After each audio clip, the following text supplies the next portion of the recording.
Hi, everybody. Welcome back to Redemption Thursdays with Rabbi Pinchas Winston of Tellstone, Israel, world-renowned Torah teacher, writer, lecturer from Tellstone, and also formerly of Canada, which is Toronto. brilliant. Yeah, which is where there's a lot of problems going on with big fires right now. Yeah. Visit his website at 366.org, as you can see under his name, and you can find a plethora of books, writings, webinars, seminars, teachings of all different kinds that I really highly recommend you go to the website. Don't take my word for it, take everybody else's word for it. One of my favorites is ETA, estimated time of arrival of Mashiach, and another, I know you have new ones since then. I haven't received them yet. This is the highest knowledge ever, and this is both of these books are very, very important texts to explain to you what's going on, kabbalistically speaking, from the Kabbalah, from the Kabbalah's perspective. Also, Rabbi Winston elucidates it very clearly for us tonight. The rabbi is going to tell us more about why we need to go through these 3 weeks and what they're all about and what they mean to us. Thank you so much, Rabbi.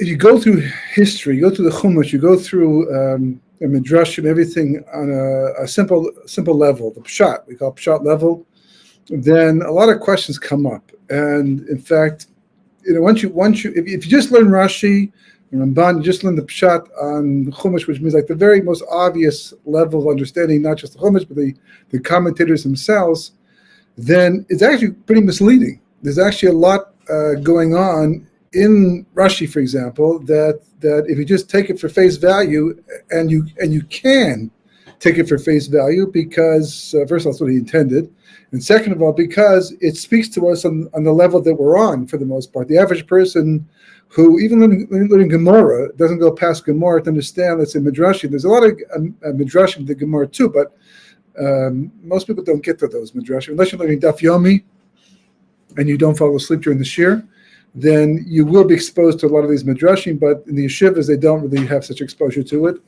Things to do with the end of days, there's Yisrael, things like that. You're focused mostly on the halachic Gemaras, and there's a lot of very deep information inside it that if you just think about it, just meditate on it a little bit, a lot of questions start to come up. But certainly when you start learning Kabbalah, for example, then you start going really into the reasons behind the reasons, and sometimes even one more level beyond that.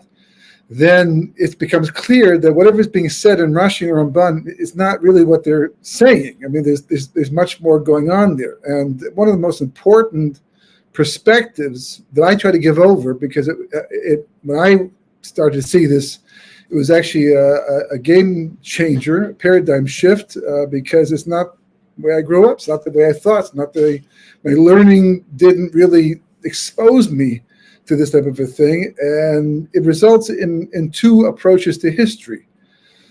And it comes kind of to a head, it comes out full force in this week's Parsha. This week's Parsha is Parsha Shlach Lecha. For me, it's almost all the Parshiyot are important in their own right, for their own reasons, for their own information, for their own clues to the big picture. When I say the big picture, I mean what's life about, not just understanding history, but what are we doing here, what am I personally doing here, what can I do to participate in the rectification of my Bereshis, etc., etc., etc.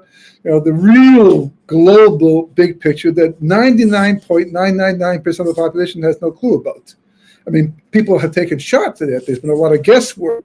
Philosophers in the 1800s, perhaps even today, trying to understand what is the purpose of man, what's the purpose, if there in fact is a purpose of life as far as they're concerned. We, of course, have no problem with that. We have no question regarding that. We know exactly that there is, and we know exactly what it's, well, we don't know exactly what it is. We know in general what it is, but it's very simple. You come into this world, you have free will, make good choices, get to the world to come. And that's it. But around that is thousands of years of history, and this week's Parsha. And this week's Parsha is such it's a difficult one for a number of reasons, but specifically, of course, I mean, this is the turning point of Jewish history.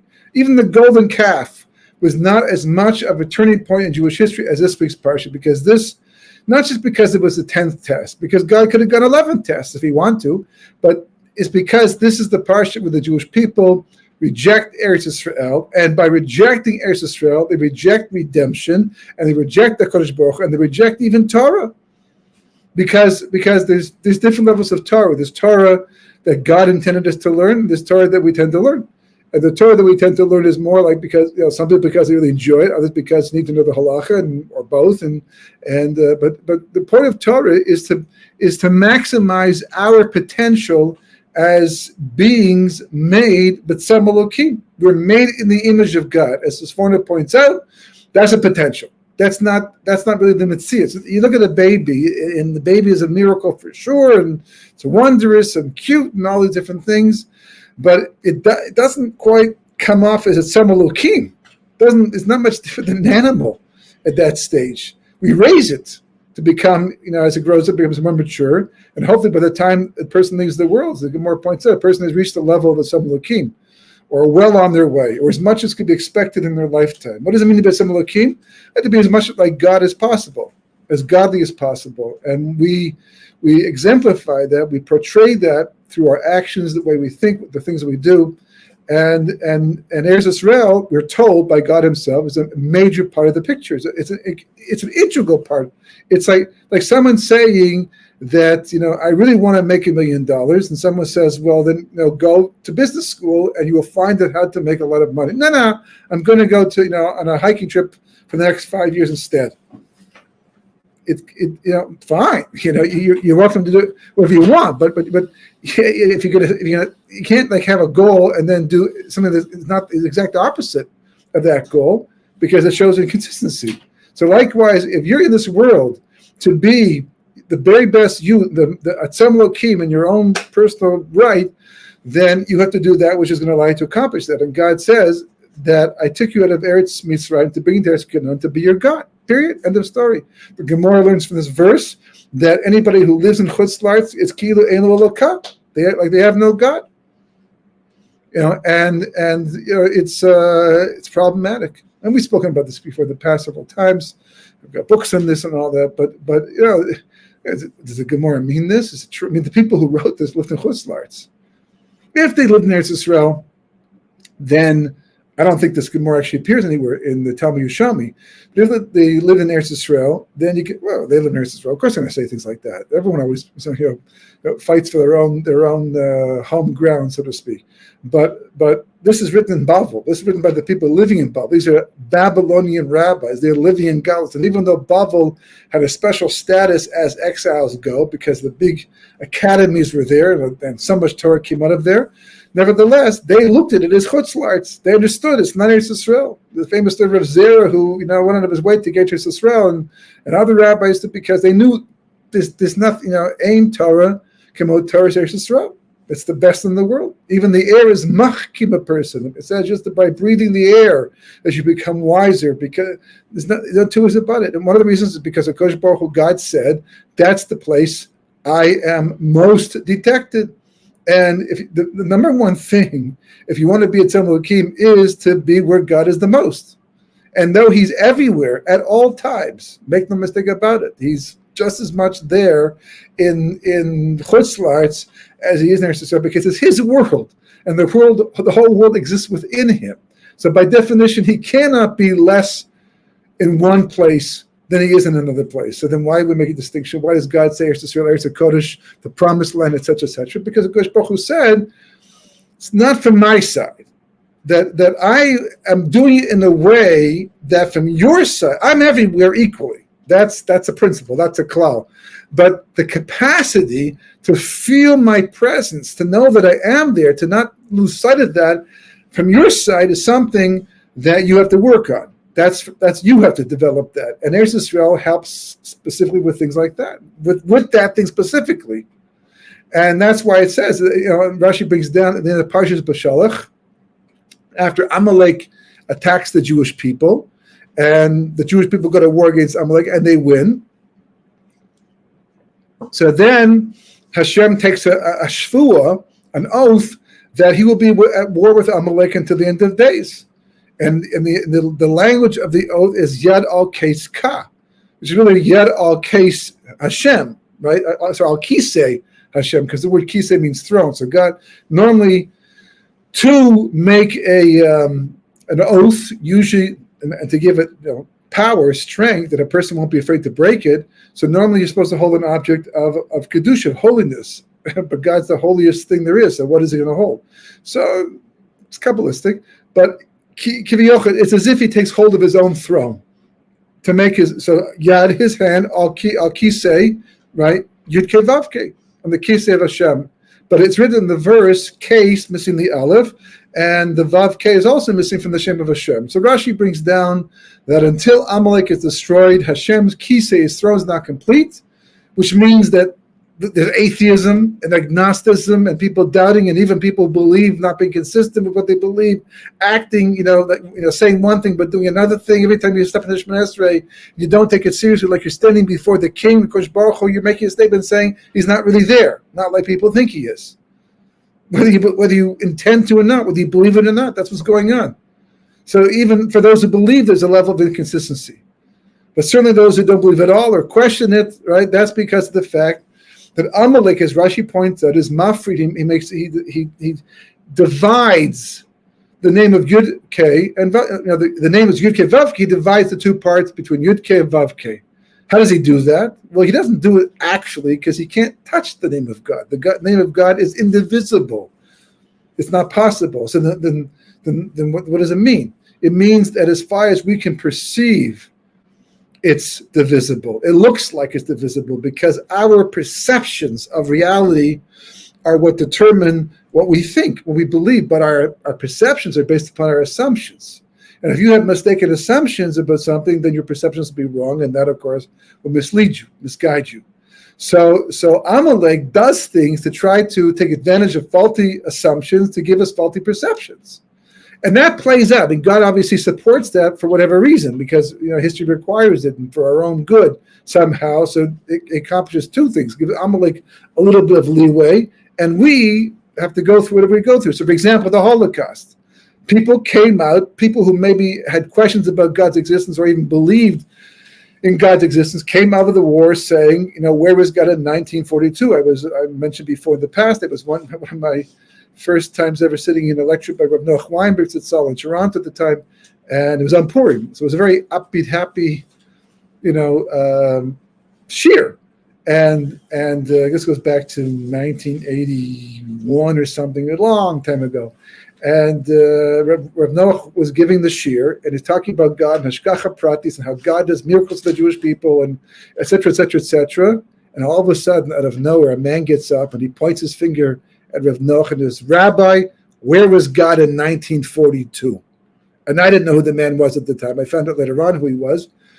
Unfortunately, he was a Holocaust survivor who witnessed terrible things and never got over it. And how could he and why should he? But it was with him. And therefore, when he heard all these things, it turns out in the end, his son actually is a Baal Tshuva, is actually very involved with his Torah. And, I don't know, by now the father, I don't believe here anymore, but it was a stunning interruption. Like literally, everyone just froze, not just froze, but like embarrassed froze, like, what's going on? And Rav Noach dealt with it, but this is a man I probably believed in God and probably still believed in God at that point in time, but he wanted to know where he was. It wasn't that he said I don't believe in God anymore, but he's saying that, how can you talk about God's miraculous hand saving the Jewish people and doing all these wonderful things when I witnessed with my own eyes as if God wasn't there at all? Where was he when we needed him?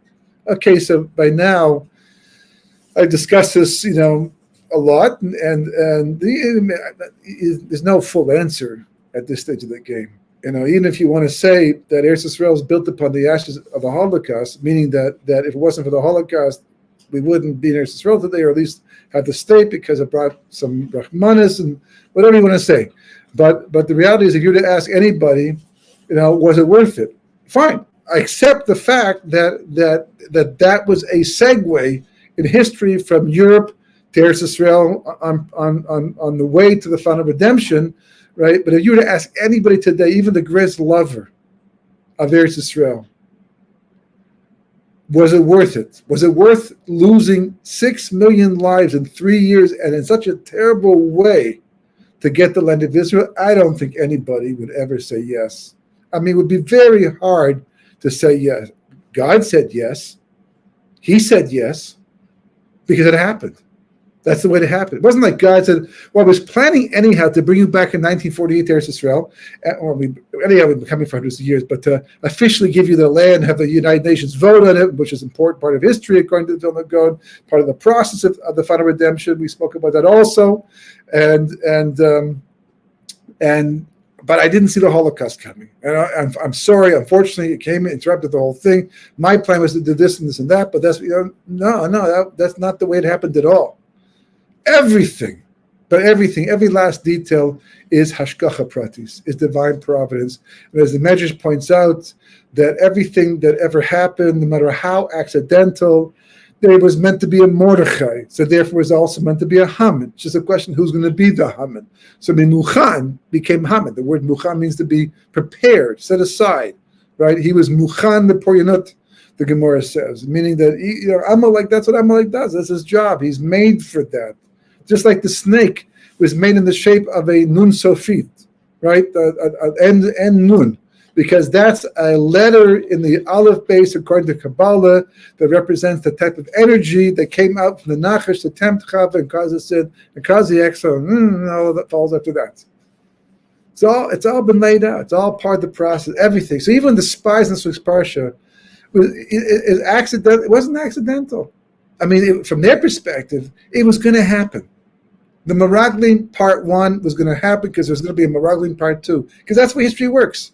There's no accidents. It's not like God. Well, we're led to believe by reading Rashi, reading the Ramban, that there was a chance. There was a chance that Adam wasn't going to eat from the Eitz Hadas. There was, okay, but it's like someone says, you can win this race, but nonetheless, I want you to run it backwards, blindfolded, with one leg tied behind your back.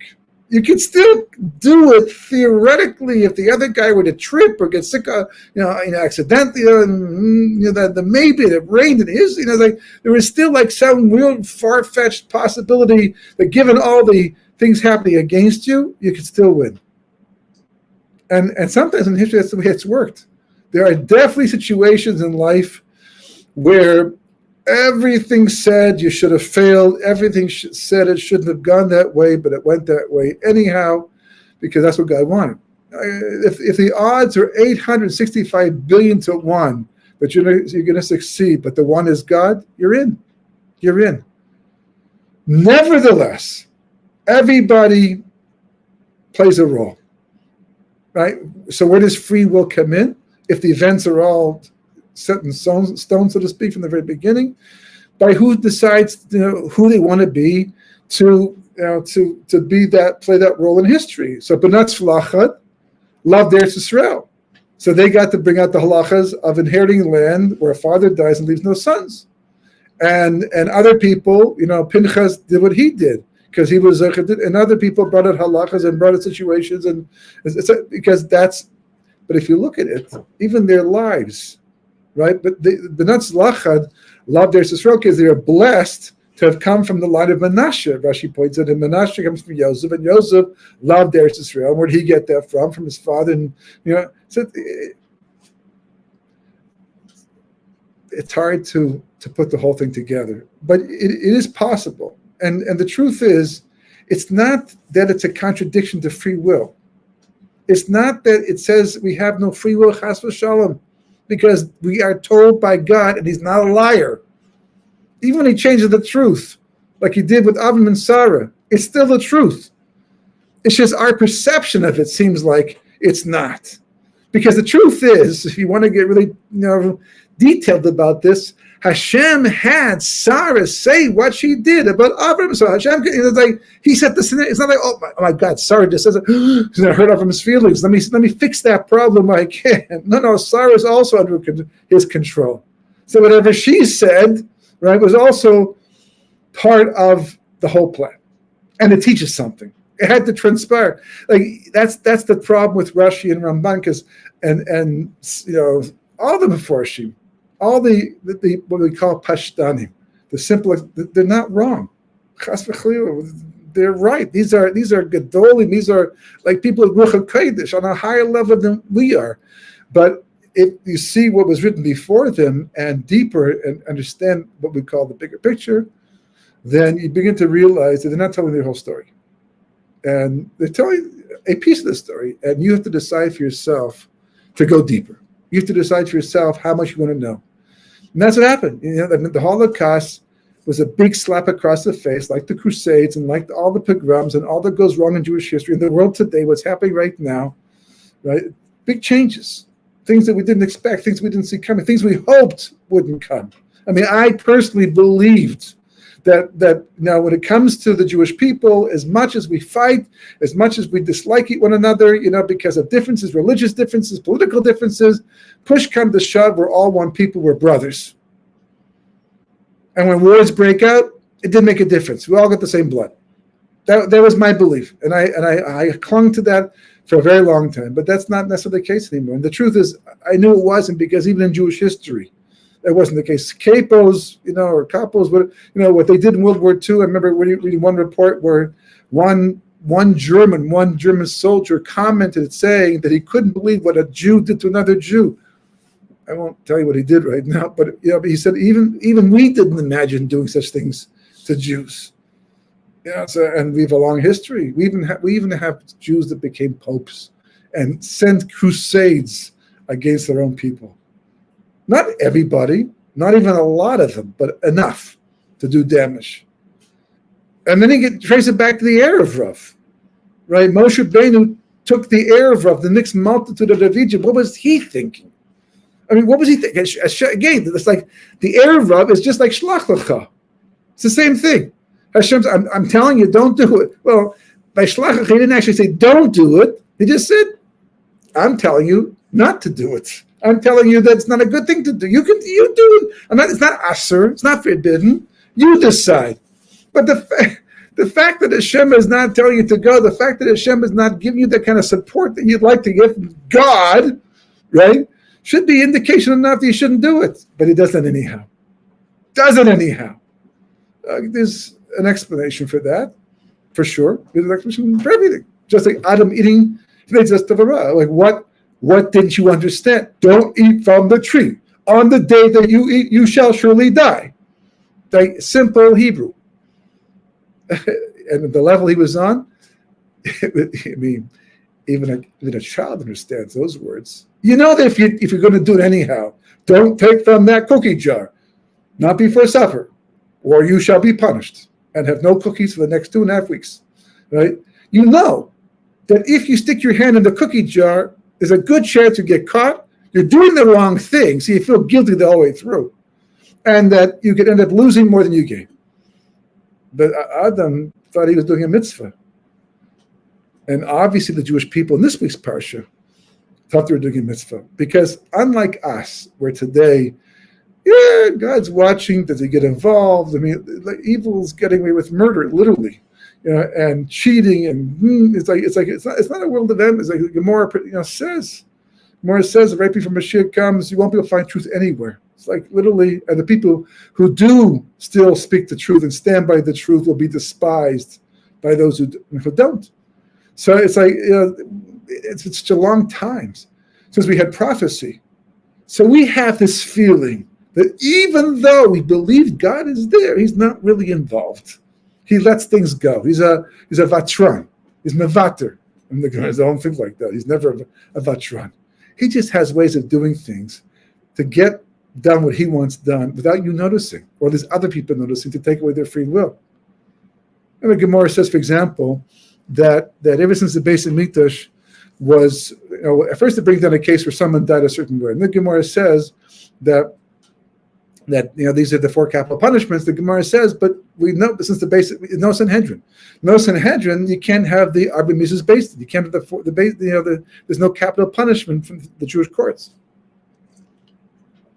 So the Gemara says, yeah, that's true. But what happens instead? A person is supposed to get stoning, which been pushing him off from a 2-story platform, right? Instead he falls off a roof. Or a person's supposed to get strangled, they drown instead, or get eaten by what? Like the four capital punishments can't be carried out by Beis Din, but they can be carried out by Shemayim through one means or another that others might just call an accident or a tragedy. But everything's hashgacha pratis. So you've got Adam eating from the Yetzer Das Tov Hara. You have, in this week's Parsha, you have the Jewish people right in front of God, who's not so supportive of the whole thing. And in fact, it even seems that Moshe he's onto something. He's onto it. How do we know that? Because he says to Yeshua, before you go, let me change your name. No longer will you be called Hosea, but you're not going to be called Yeshua. So Rashi says, what did he do? He prayed for Yeshua that he shouldn't be drawn in the evil advice of the spies. So, now I assume that everybody called me Yeshua from that point. Maybe it was just a secret between him and Moshe Rabbeinu. So no one realized that Moshe was because if they did know, someone should say, what do you mean to save him from the advice of the spies? And Kalev seems to know about this because the first thing he does is he goes to Hebron, where Avram is buried, to prostrate himself on the kever of Avram and ask for help, not to be taken in or abused by the spies. And Rashi points out, right, that the Torah mentions first, it mentions they went, and then it mentions they went and they came back. So it mentions they went twice. So Rashi asked, the Gemara asked the question, why is it mentioned they went? We know they went. They already went and come back. Just tell me they came back. So Kabbalistically, there's another explanation. But Rashi says to make a connection between the going and the coming, to tell, just like they came back with bad advice, but I can't tell you at the beginning because they haven't left yet. But now that they're coming back with the Lashon Hara, so now I can say, oh, this tells you that just that they came back with bad advice, they left to sabotage. They're on their way to sabotage. They knew they wanted to sabotage. They did? They did? Well, how? How could they do that? I mean, that's suicide. You just came off Parshas Balosecha. You saw what happened to Miriam, and some say Aaron also got tzaras, but Miriam got tzaras for speaking Lashon Hara. You saw what happened to Slav, right? They asked for meat in the improper way, and Hashem brought so much, it was coming with their nose, and they die in the end. The smile on their face, maybe perhaps, but not really, right? And then you saw that before the harsed up by there's no question. The Anei Kabeh, the clouds of glory, right there. I mean, as Yirmiyahu said, Eicha, one word, just one word, Eicha, how? That he's standing back, particular vantage point, looking at everything, and watching, like how. It's like watching people on the road sometimes drive so recklessly, and then God forbid get into a car accident. And it's like literally they were like on the way to do it. They set it up. It wasn't like they were driving nicely and all of a sudden they got a flat tire and got thrown. No, like they were reckless. And how? What were you thinking? Moshe Rabbeinu, Eicha, how? How did you take out the Erev Rav? So many of them, the risk. Well, long story. Adam Rishon, even Hashem says, Eicha, not exactly as Eicha. He says it's Eicha, as Ayeka. Ayeka is the exact same letters as Eicha, but it's Ayeka. And Ayeka literally means, well, nothing. I mean, it's translated in the Chumash. You look at translations, it's understood to mean where are you?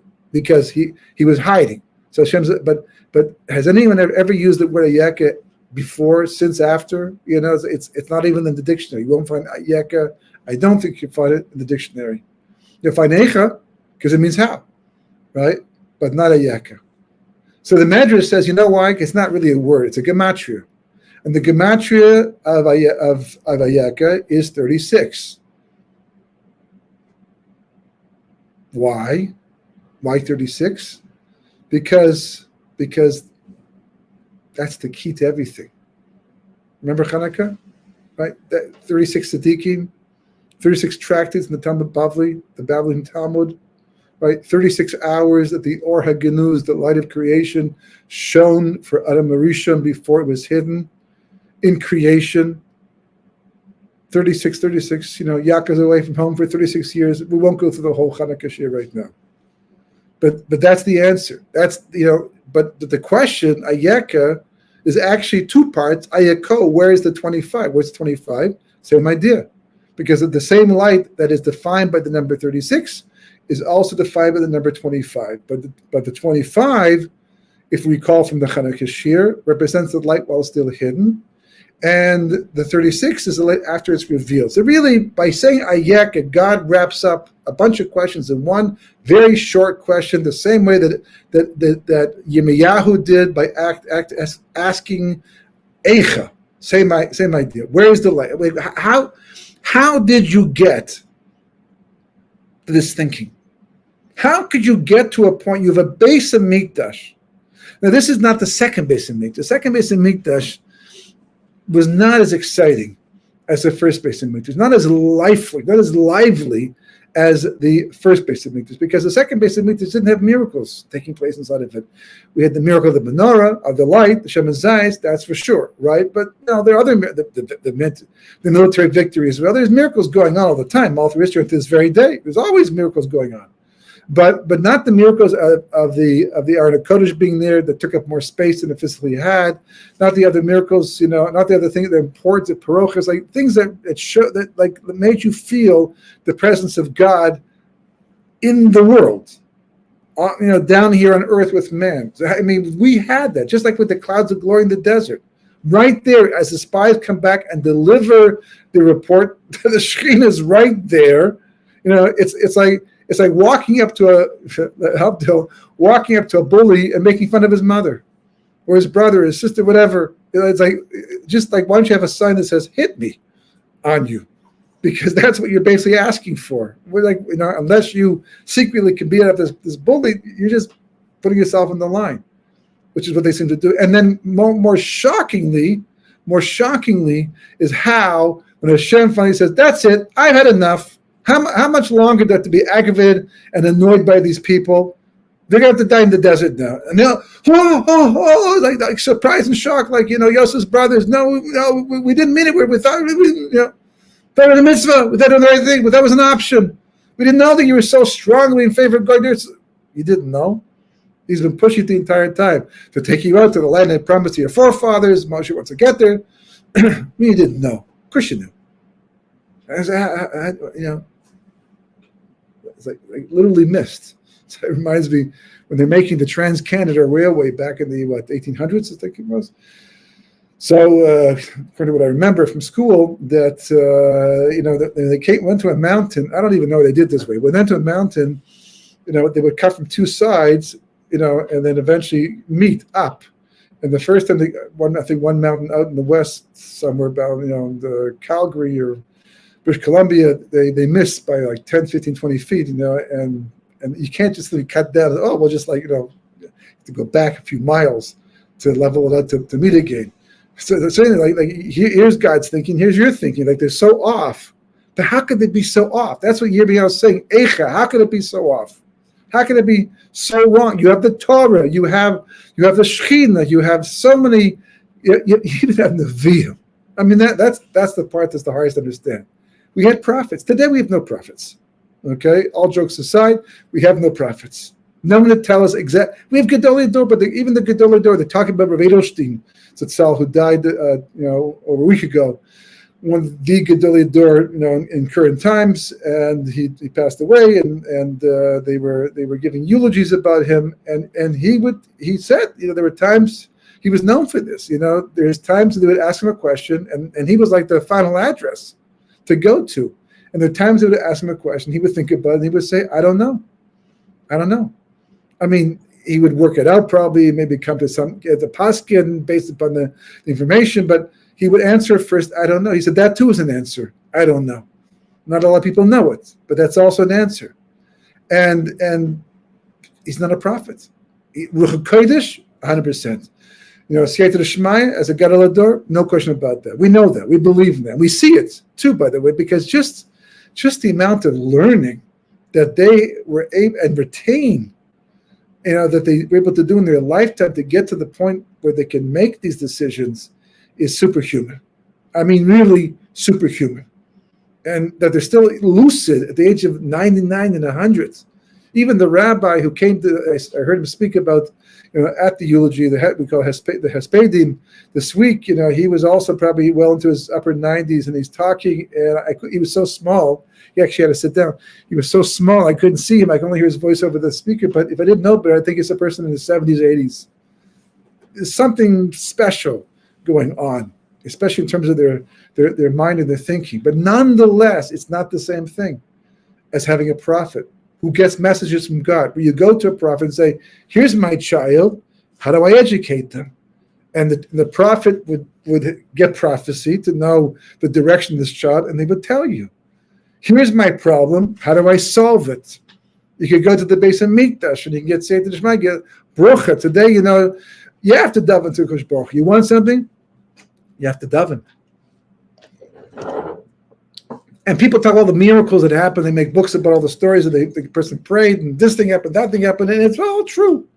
But so many times people pray and they don't see that they get what they want. That maybe they get it some other way some of the time, or God says it's better not to get it, but just that connection is missing. So today, it seems that's probably one of the reasons why God has so much rachmanas on us, that we're still here and functioning despite all the insanity that we're perpetrating. But in the old, you have prophets, and that's what Yirmiyahu says. Eicha, how's it possible? How's it possible? How can you get to a level like this? So, on one hand, we have ideas like Alilus, pretext, things that God has to fulfill as part of the mandate for creation for our good that He has not shared with us. We have Kasher Rachmana, the mysteries of God, the Alam Machshav Hanai, where God says, no, the meaning of this event is so high up in the system that if I were to expose you to that level of light, your body would die. So you can't have it, not now. And anyhow, for free will purposes, it's better off you don't know it. And we have Mirma Tachbolas, where Baruch Hu does things kind of in a very backwards way. I was just thinking today, in fact, it's the good. I was driving to the city, and I'm looking at these buildings going up, and all over Baruch Hashem, there's buildings going up. It's like amazing. Even my own community, as I drive the highway, because I have to go out and come by it, I just looked at it. I thought to myself, wow, look how much has grown in the somewhat 30 years I've been here. Just like, within the same boundary, right? Just expanded and grew in all these buildings and beautification, and across the way, you can see the cranes, and you go to Shalim, all the cranes, so much good, all for the sake of kibbutz galius, the ingathering, the exiles, and the final redemption.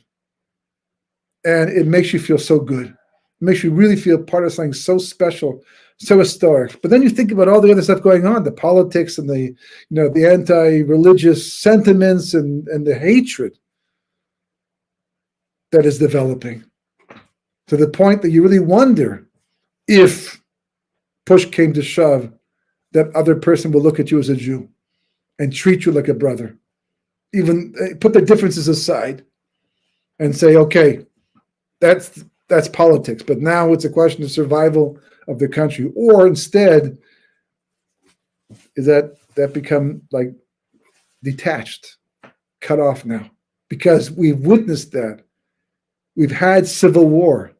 The country has been divided seriously in the past. The kingdom of Israel and the kingdom of Yehuda, and they went to war against each other, and they spilled each other's blood. God forbid. But it's in the history. We have the potential. Where does it all come from? Eicha, right? How? How's it about Ayeka? How? That's why the 3 weeks exist. The whole 3 weeks, from the beginning until the end, is to ask that question. Eicha, what is it? How's it come about? Because we lose track. Just like a person assimilates. Assimilation itself is a case in point. Rarely, after the Holocaust, maybe some people went cold turkey the wrong direction. But even then, it took time, probably during the Holocaust. You don't lose your beliefs overnight, not if they're real beliefs. In fact, you do everything you can to hang on to them. You want to hang on to them. Nobody likes to give up their beliefs.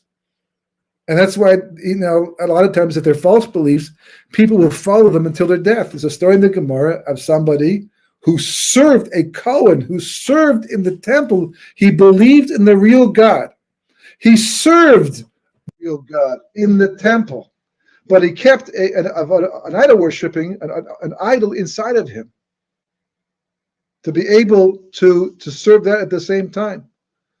And as a result of that, he died with this idol inside of him. How? It's such an inconsistency. How does it happen? So everything comes from the beginning because it all comes back at the end. It's all a circle. It's or almost like a U-turn. Like goes down, turns back up again. You know, as I say, be careful with the people you see on the way up because they're the same people you see on the way down. Here it's kind of reversed. Be careful with those people you see on the way down because they're the same people you see on the way up because history works that way. Everything goes down, down, down, down, down, purposely, the way Hashem wants it to be. Everybody has to decide where they want, what role they want to have in that whole process, and then go back up, you know, as history turns the corner. But you have to recall that back at the beginning, there was a tree in the Garden of Eden. It was called the Eitz Hadas Tov V'Ra. What is an Eitz Hadas Tov V'Ra? What is it? Well, an Eitz Hadas, that's not so hard. A tree of knowledge. Why is it a tree of knowledge? What makes it a tree of knowledge? What's the knowledge that the tree is a tree of knowledge of? And what's das tov and das ra? Good das and bad das. You see, like this duality where it's like opposites. For example, the word shalom is equal to 376, which is also equal to Esav. And Esav is not an ish shalom. He's the exact opposite of Shalom. How do you get Esav and Shalom equal to the same thing? This is the best one of all. The best one, you have Nachash, the very Nachash that it came to Adam Arisha, well, first to Chava, and got her to do the Chet and then get her husband on board with the Chet too and cause the exile of mankind from paradise. Nachash, the snake, is equal to 358. The same gematria as Mashiach. How can Mashiach and Nachash be the same thing? Be the same way you have Eitz Hadas Tov Ra, Eitz Hadas Tov, you know, Eitz Hadas Tov, Das Tov and Das Ra. In fact, this comes out also by Yaakov and Esav. I mean, think about it. Yaakov and Esav are twins. Are they twins? Well, physically they're twins, but they're diametrically opposed to each other. Right in the womb, even, as Rivka is walking by a base medrash, Yaakov as a fetus, as a baby inside the womb, who's not even born yet, is like feels the presence of the gedusha of the base medrash and is drawn to it. And if Rivka happened to go close for some reason close to Beta Vodazor, which in those days wasn't so hard, so then Esav would feel the energy of Vodazor, that idol worshiping place, and he would try and get out to go there. Medrash, is it exactly true? Is it a metaphor? Whatever, but the idea is the idea. Were they twins? Not at all. They were so different from each other. Physically, but did they have the potential to be like each other? Well, we see, yeah. Yaakov can be like Esav, very much like Esav, and Esav can be somewhat like Yaakov. In fact, Ovadia, the prophet Ovadia, big hero in Jewish history, was a convert from Esav. He came from Edom, and he became a Jew, and a prophet even, who saved other prophets at the cost of his own life and his own finances. You can see that. There's the potential. Eitz Hadas Tov Ra. So, Das Tov, of course, is Torah. But it's not just Torah. It's Torah with a specific approach. Because you see, we have learned Torah. In Europe, the best yeshivas in the world couldn't save the Jewish people. And something was missing still. Now, historical reality, Alilus, but something was missing because they were destroyed. And so many people who were learning were also destroyed. Something was missing, but didn't get fixed up. And you know, on the other hand, you have the other side. You have Esav prospering and succeeding in ways that who could possibly imagine such success in the end. So then, what's the difference? So there's one very subtle statement in this week's parsha that really sums the whole thing up. In fact, I've missed it so many times before in the past, but it's right there. And Rashi doesn't even say it per se, but it's right there in the pasuk. What does it say?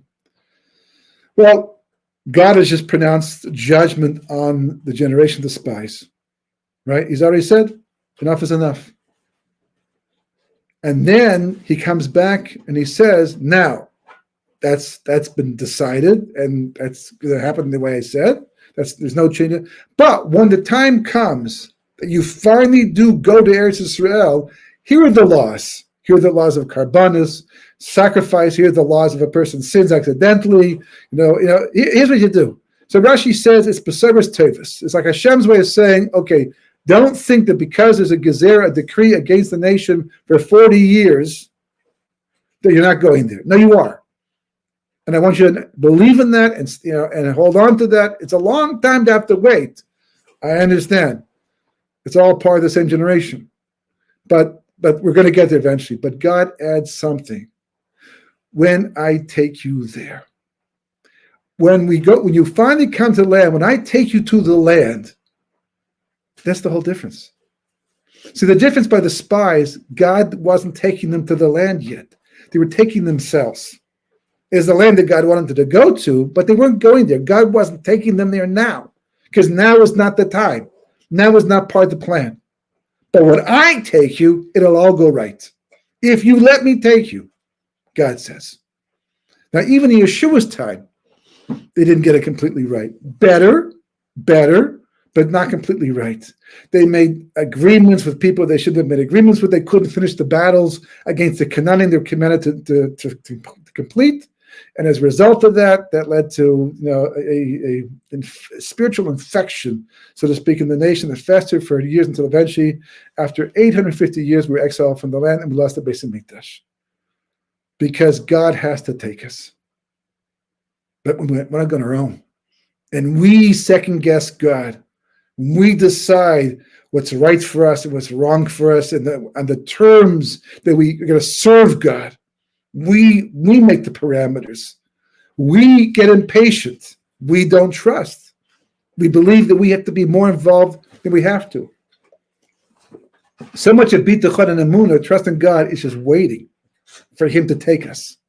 And it's like, when it comes to human beings, if someone's there's 5 minutes left to do something that we should have left to do a half an hour ago, we get impatient because humans make mistakes. They can go over the time. But somehow God, chatzot, exactly. On the nose. Not a second, because He's God. And we have to trust Him for everything. And that we'll see, B'ezras Hashem, next week. We'll go a little further with the idea.